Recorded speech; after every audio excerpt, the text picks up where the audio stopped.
Halo, saya Erik Sasono. Saya akan membacakan makalah berjudul Perempuan dan Pembuatan Film Dokumenter di Indonesia. Makalah ini bermaksud untuk melihat posisi perempuan dalam pembuatan film dokumenter di Indonesia.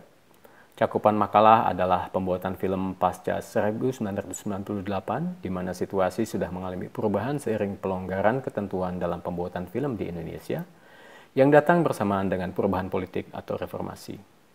Data dalam makalah saya dapatkan dari penelitian seiring dengan pengerjaan tesis doktoral saya di jurusan kajian film di King's College London.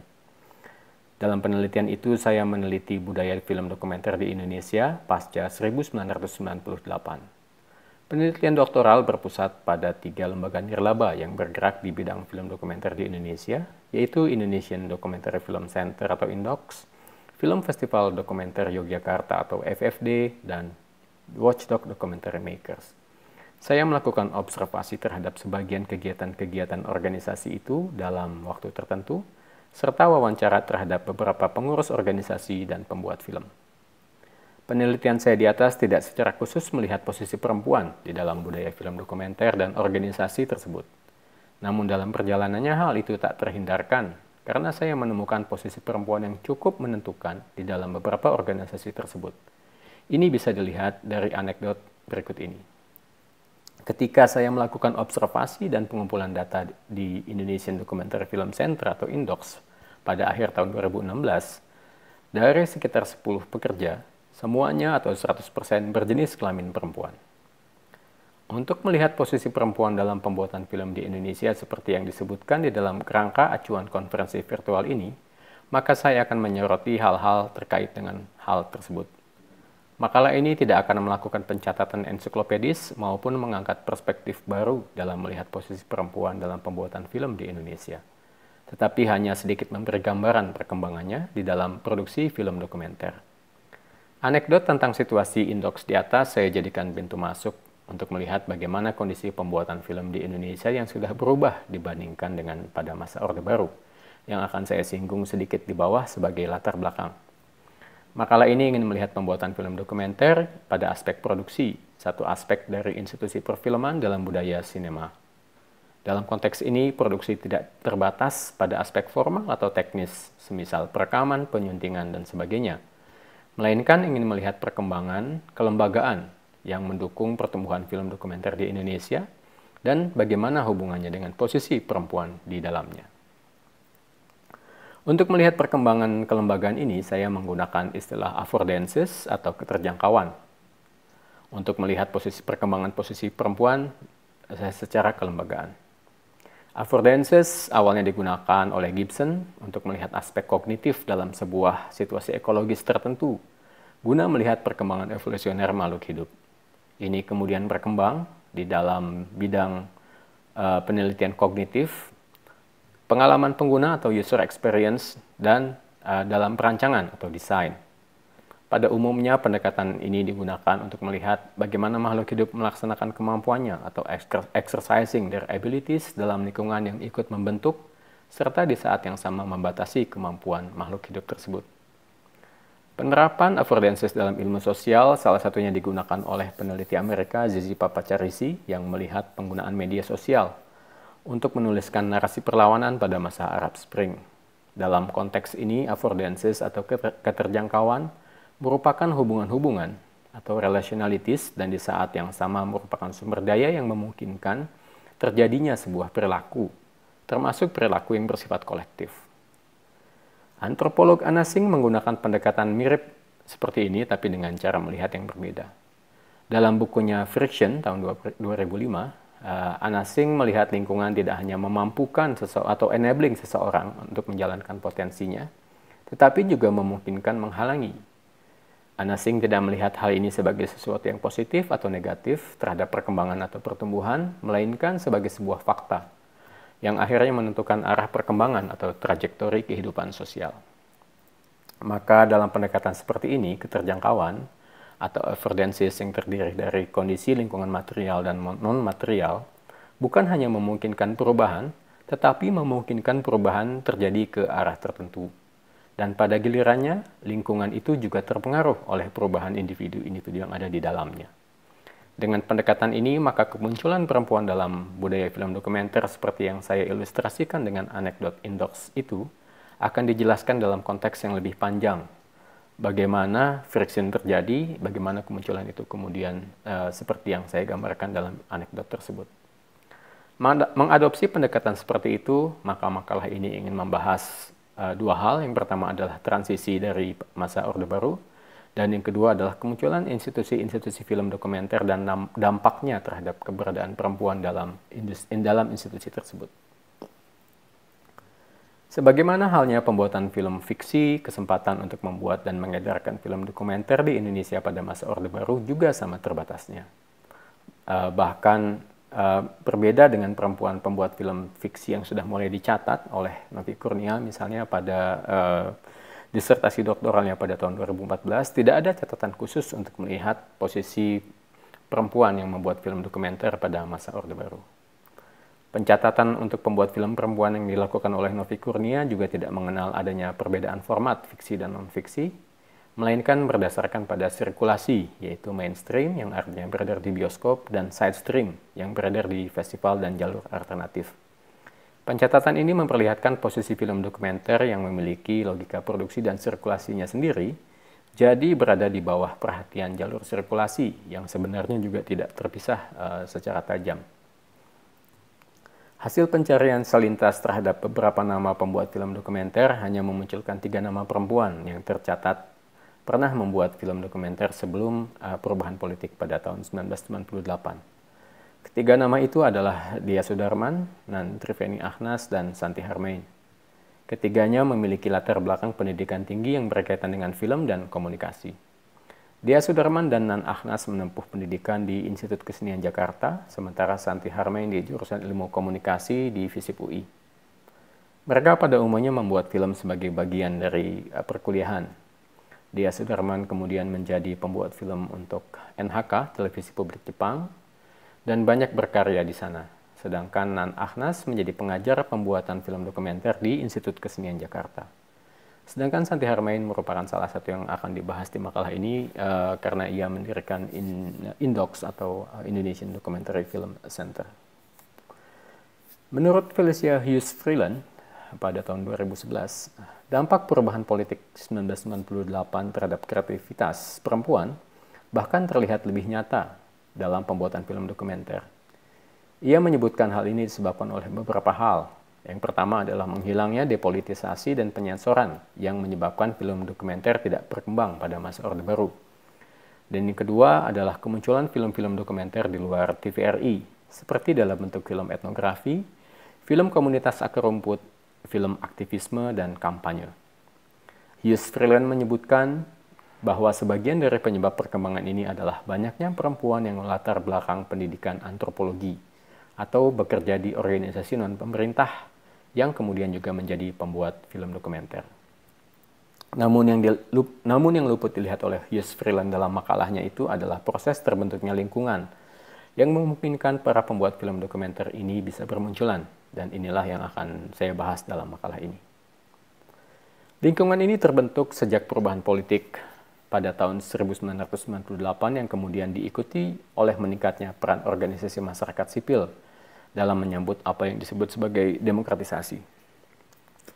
Sejak masa Orde Baru, organisasi non-pemerintah telah berperan menjadi apa yang disebut oleh Edward Aspinall sebagai oposisi semu atau quasi-opposition terhadap pemerintahan, terutama disebabkan oleh kelemahan partai-partai politik yang tidak menjadi alternatif bagi pemerintahan Orde Baru. Ketika perubahan politik terjadi, maka organisasi non-pemerintah diandalkan untuk mengawal transisi menuju demokrasi, antara lain dengan melakukan pendidikan politik yang bersifat massal. Keterlibatan media menjadi salah satu kunci dari perubahan ini, termasuk media audiovisual.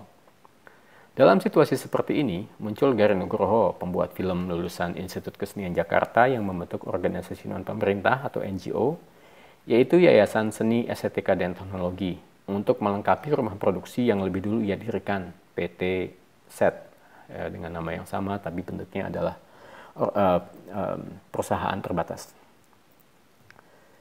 Gary Nugroho dalam buku yang ia tulis bersama Dina Herlina menyebutkan bahwa model ini kemudian ditiru oleh banyak pembuat film lainnya. Model yang disebutkan adalah model di mana di satu sisi ia mendirikan perusahaan rumah produksi audiovisual dengan landasan komersial yang bersifat profit making, dan di sisi lain mendirikan lembaga nirlaba untuk menampung dana-dana publik yang umumnya berasal dari lembaga-lembaga internasional. Lembaga-lembaga ini misalnya adalah lembaga bantuan luar negeri seperti USAID dan DFID dari Inggris, kemudian dari organisasi filantropi internasional seperti Ford Foundation dan Asia Foundation, kemudian juga dari NGO internasional seperti HIVOS dan Internews. Lembaga-lembaga ini bekerja dengan alasan demokratisasi dan pengembangan masyarakat sipil, serta hanya bisa bekerja dengan lembaga nirlaba. Maka para filmmaker kemudian mendirikan lembaga-lembaga nirlaba guna menjaring dana-dana ini. Garin Nugroho mengembangkan organisasinya dengan model sanggar. Dalam model seperti ini, Garin bertindak sebagai guru atau master yang merekrut pekerja sekaligus murid yang kemudian akan meneruskannya. Model ini sendiri bukan sesuatu yang dimulai oleh Garin karena beberapa pembuat film di masa Orde Baru seperti Teguh Karya sudah melakukannya dalam bentuk teater populer. Atau di bidang seni lain seperti Bagong Kussudiardjo yang mendirikan Padepokan Tari yang juga bersifat sanggar. Jadi model seperti ini sudah relatif lama. Di sektor komersial, model padepokan ini dikembangkan antara lain oleh salah satu murid Garin Nugroho, yaitu Hanung Bramantyo, dengan mengembangkan dapur film. Pada film dokumenter, pengembangan organisasi semacam ini dilakukan oleh almarhum Abdul Aziz ketika ia menjadi konsultan bagi pendirian Indox di awal tahun 2000-an. Abdul sendiri kemudian mendirikan rumah produksi cangkir kopi yang mengkhususkan diri pada pembuatan film dokumenter dan accompanying profile. Pembuat film yang kemudian meniru gabungan antara lembaga nirlaba dan rumah produksi dan juga sekaligus distribusi komersial adalah Santi Harmain dan Nia Dinata. Keduanya perempuan. Santi Harmain melalui Yayasan Masyarakat Mandiri Film Indonesia atau YMMFI mengelola dua kegiatan nirlaba yaitu GFest dan Indox. Itu di satu sisi. Kemudian di sisi lain ia juga memiliki rumah produksi Salto Films dan importer film Tanimbar Pictures yang bekerja atas dasar komersial. Sementara itu Nia Dinata mendirikan Kalyana Shira Films untuk kegiatan komersial dan Kalyana Shira Foundation di sisi lain untuk kegiatan non-komersial. Model dua lembaga atau yang sering disebut sebagai rolling door inilah yang menjadi landasan bagi perkembangan kelembagaan film dokumenter di Indonesia. Mengapa? Model organisasi seperti ini memungkinkan adanya pengembangan pembuatan dan pengedaran film dokumenter pada masa Orde Baru.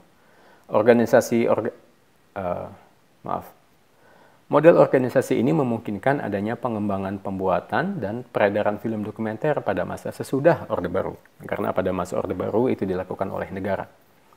Organisasi-organisasi ini membuat kesempatan kepada para pembuat film pemula untuk membuat film mereka, terutama untuk film-film dokumenter. Organisasi ini berperan dalam beberapa hal berikut. Pertama, mereka menjadi sumber pendanaan alternatif untuk pembuatan film, terutama untuk pembuatan film dokumenter dan film pendek, karena ketiadaan pendanaan dari lembaga komersial maupun lembaga pemerintah untuk format-format ini. Yang kemudian yang kedua adalah pelatihan dan pendidikan untuk pembuat film dokumenter dengan mekanisme yang melahirkan workshop film atau lokakarya film, di mana filmnya kemudian dijuluki oleh para pelaku di bidang perfilman sebagai film workshop. Yang ketiga, organisasi ini juga membuka jaringan dan sumber daya baru di luar industri film, seperti organisasi masyarakat sipil yang sangat bermanfaat untuk mendirikan basis penonton, melakukan distribusi, pendanaan, dan juga mitra dalam pengertian yang luas, termasuk untuk advokasi bagi isu-isu tertentu. Beberapa film dari hasil pembuatan dana non-komersial ini, terutama dalam bentuk panjang, feature length, dan omnibus atau kumpulan film, masih bisa diedarkan secara komersial melalui jaringan bioskop arus utama. Beberapa contohnya adalah film Aku Ingin Menciummu Sekali Saja yang dibuat oleh PT Set Film yang didanai oleh Lembaga Bantuan Luar Negeri Amerika USAID, dan kemudian distribusinya mendapatkan bantuan dari dukungan dana dari Cinemark, lembaga produksi film komersial. Film lainnya adalah Pertaruhan atau At Stake yang pendanaannya dilakukan oleh Ford Foundation. Secara umum bentuk NGO atau organisasi non-pemerintah seperti ini merupakan sebuah upaya untuk mendapatkan dana dari jalur dana-dana publik, sekalipun dasar pembentukan organisasi adalah organisasi nirlaba. Dana ini kemudian digunakan untuk biasanya membayar overhead kantor dan staf yang kerap bekerja rangkap untuk juga mendanai proyek-proyek komersial. Dua organisasi yang mengambil model ini, setidaknya Indox dan Kalyana Sira Foundation, kemudian mengembangkan model workshop film seperti yang sudah diperkenalkan oleh Garin Nugroho. Namun berbeda dengan model Garin yang mengandalkan pada ketokohan dan seorang guru sebagai pembuat film yang telah meraih berbagai penghargaan internasional, model workshop yang dikembangkan oleh Indox dan Kalyana Sira tidak dibuat seperti itu. Mereka lebih banyak membuat workshop dengan model one person filmmaking atau pembuatan film oleh satu atau seminimal mungkin orang. Model ini diterapkan pertama kali oleh Santi Harmain di Indox dengan mengambil kurikulum yang menurutnya ia dapatkan ketika ia mengambil pendidikan master di Stanford University untuk spesialisasi film dokumenter. Dalam kurikulum yang digunakan Indox, seorang pembuat film dokumenter diharapkan bisa menjadi seorang produser, sutradara, editor, penata suara, dan semua pekerjaan sekaligus. Dalam gambaran Santi Harmain, kalau besok harus syuting sendirian di Nicaragua misalnya, siap berangkat. Menurutnya ini menghilangkan ketergantungan pada kru yang besar sekaligus akan menghargai bidang pekerjaan anggota kru lainnya.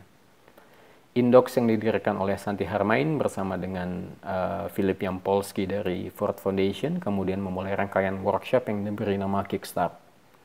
Kickstart dirancang dengan pikiran mencetak para pembuat film dokumenter dari tingkat pemula. Workshop ini mempekerjakan para pembuat film dokumenter yang sebelumnya bekerja pada produksi-produksi untuk melayani organisasi non-pemerintah yang kebanyakan berlatar belakang antropologi untuk menjadi mentor-mentornya. Tahapan workshop ini mencakup mulai dari penyaringan proposal dengan mengundang peserta secara terbuka. Para pemenang seleksi kemudian diundang ke Jakarta atau ke kota yang menjadi pusat penyelenggaraan dan kemudian bersama mentor melakukan produksi dokumenter tersebut. Proses produksi meliputi pengembangan cerita, syuting, editing, hingga selesai. Terkadang dan umumnya proses penyelesaian berjalan lebih lama daripada masa workshop sehingga kerap produksi dilanjutkan oleh penyelenggara atau peserta dengan berbagai macam bentuk. Model inilah yang kemudian dikembangkan menjadi workshop di berbagai tempat dan lembaga. Indox sempat bekerja sama dengan Metro TV mengembangkan Kickstart untuk menjadi workshop yang kemudian diberi nama Eagle Awards. Awalnya workshop ini dikembangkan bersama SCTV yang sempat mengadakan festival film dan video independen, tetapi rencana itu batal. Workshop ini kemudian berkembang menjadi sebuah institusi pembuatan film dokumenter tersendiri. Sekalipun didirikan dan dikelola oleh perempuan, Indox pada awal kelahirannya dan hingga kini tidak dikhususkan untuk mengangkat isu-isu perempuan atau melakukan preemptive action untuk mendorong para pembuat film dokumenter perempuan. Namun workshop ini, namun dari mekanisme workshop yang mereka lakukan tetap lahir beberapa nama pembuat film dokumenter perempuan seperti Ucu Agustin, Yuli Andari, Lydia K. Afrilita yang kemudian rutin membuat film dokumenter. Hal ini berbeda dengan workshop yang diadakan oleh Kalyana Sira Foundation yang memang diarahkan bagi isu-isu perempuan dan memberi kesempatan lebih besar kepada para pembuat film perempuan. Project Change yang diinisiasi oleh Kalyana Sira memang mempromosikan lingkungan yang berkeadilan dan persamaan dalam workshop pembuatan film. Ini dijalankan dengan slogan inkubator film dengan perspektif gender. Film-film hasil dari Project Change ini adalah film yang mengedepankan isu-isu perempuan seperti Omnibus Pertaruhan atau At Stake pada tahun 2008, kemudian Working Girls pada tahun 2009, dan beberapa karya lagi seperti juga misalnya Tanah Mama. Beberapa nama yang dihasilkan dari workshop ini antara lain Eni Emma Susanti, Asrda Elizabeth, Ima Puspitasari. Karya dari Project Change seperti At Stake seperti saya sebutkan di atas berhasil membawa film dokumenter ke pertunjukan bioskop komersial, sesuatu yang masih sangat jarang pada tahun 2008. Dan bukan hanya itu, tapi juga dianggap mengganggu konvensi mengenai suara otoritatif dalam film dokumenter dengan menyajikan gambaran dan realita yang dianggap tabu. Ini saya kutip dari tulisan Fatimah Tobing Roni yang membahas film At Stake. Model workshop lain yang perlu dicatat adalah Kampung Halaman yang didirikan oleh bekas program manajer Indox Dian Herdiani di Yogyakarta. Lembaga ini mengkhususkan pada penggunaan media audiovisual untuk mempersoalkan isu-isu seputar remaja dan komunitas di kota-kota kecil dan menengah. Model workshop yang digunakan di Kampung Halaman umumnya pendampingan yang dilakukan oleh para pembuat film profesional yang bekerja sama dengan para remaja untuk mengangkat masalah mereka masing-masing. Diharapkan dengan bentuk partisipatoris. Model yang lebih mirip dengan video diary ini berhasil mengangkat berbagai isu yang luput dari perhatian media besar atau workshop yang menghendaki adanya tema-tema yang besar. Hasil karya workshop ini umumnya dikeluhkan oleh para kritikus atau para programmer film karena dianggap memiliki aspek artistik yang rendah atau mengulangi tema-tema yang bersifat inspirasional. Namun workshop ini sudah memungkinkan tersedianya sarana bagi perempuan untuk membuat film dokumenter serta kemungkinan adanya sirkulasi bagi karya-karya tersebut. Dan dengan melihat paparan di atas, maka secara kelembagaan sudah ada kondisi yang memungkinkan bagi perempuan pembuat film dokumenter untuk mendapatkan tempat mereka dibandingkan dengan masa Orde Baru. Kreativitas perempuan di dalam pembuatan film dokumenter sudah didukung oleh kemungkinan di tingkat kelembagaan. Keberadaan perempuan sebagai pengambil keputusan di lembaga-lembaga tersebut juga lebih memungkinkan munculnya tema yang akrab dengan perempuan. Namun perubahan di tingkat kelembagaan ini belum sepenuhnya menjamin tema-tema yang akrab dengan perempuan akan dapat terus dikerjakan. Ketergantungan terhadap pendanaan proyek dan belum berjalannya mekanisme komersial bagi pembuatan film dokumenter akan menimbulkan pertanyaan mengenai keberlangsungan lembaga dan karya-karya yang dihasilkannya. Terima kasih untuk mendengarkan makalah ini.